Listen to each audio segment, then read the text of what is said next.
Is it possible to truly love someone while simultaneously calculating their market value as a backup plan?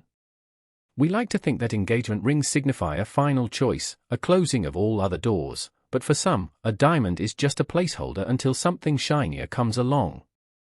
It's a cold, psychological maneuver called monkey branching, holding onto one branch only until you have a firm grip on the next. I always thought Sarah was the one. She had this way of tucking her hair behind her ear when she was nervous that made me want to protect her from the world. We were 3 months out from the wedding. The catering was booked, the invites were out, and I had just finished paying off a 5-figure honeymoon to the Maldives. I was all in. But looking back, the red flags weren't waving, they were whispering. It was a Tuesday night, and I'd come home early from the office to surprise her with her favorite takeout. The house was quiet, but I could hear her voice drifting from the ensuite bathroom. She was on the phone with her sister, Megan. I paused at the bedroom door, not to spy, but because I heard my name. "I know, Meg," Sarah said, her voice dropping into that casual, dismissive tone she usually reserved for customer service representatives. "I know he's a good guy. He's stable, he's kind, and he treats me like a queen. But the spark? It's just not there. I'm not in love with him, I'm in love with the security he provides." My heart didn't just drop, it felt like it turned to lead in my chest. I stood frozen, the smell of Thai basil suddenly making me nauseous. Then came the line that changed everything. "Look, if Mark ever actually reaches back out after his divorce is finalized, I'm gone. He's the one I actually want. But until then? I'm sticking with the wedding. He's my plan B.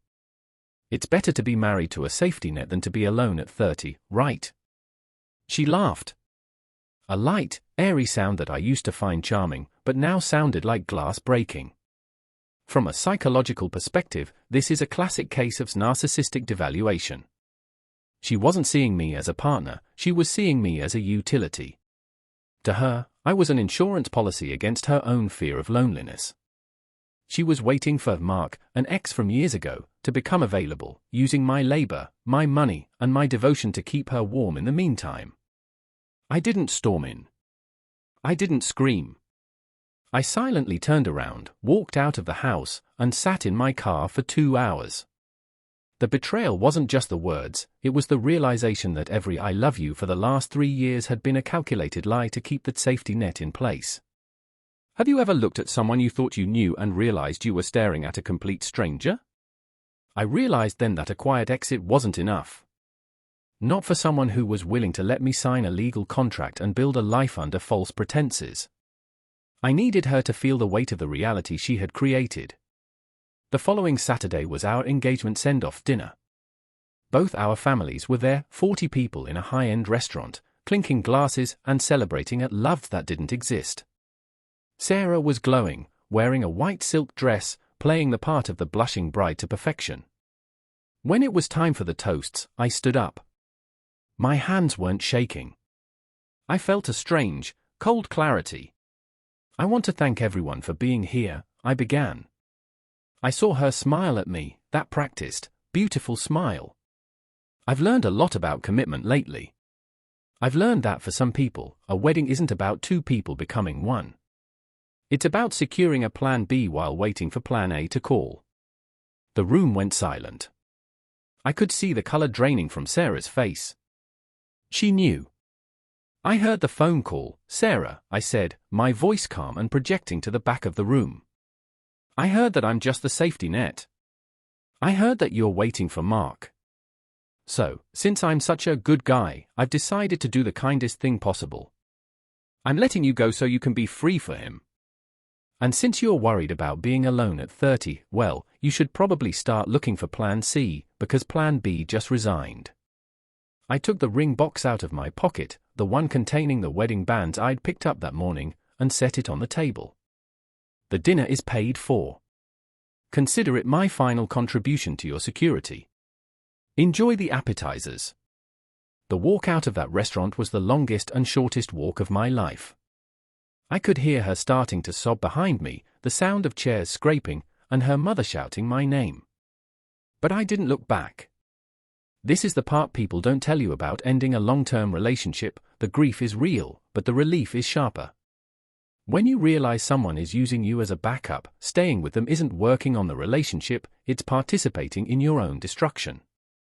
Analysis shows that people who monkey branch rarely find happiness because their foundation is built on a lack of integrity. They don't seek partners, they seek hosts. By leaving publicly, I didn't just embarrass her, I stripped away the false narrative she was using to manipulate our families and her own social standing. I'm currently writing this from a balcony in a city she'll never visit. I kept the Maldives tickets for myself. Looking at the situation now, I realize that being Plan B is actually a blessing in disguise. It's the universe's way of showing you that you're worth being someone's only plan. What would you have done in that moment?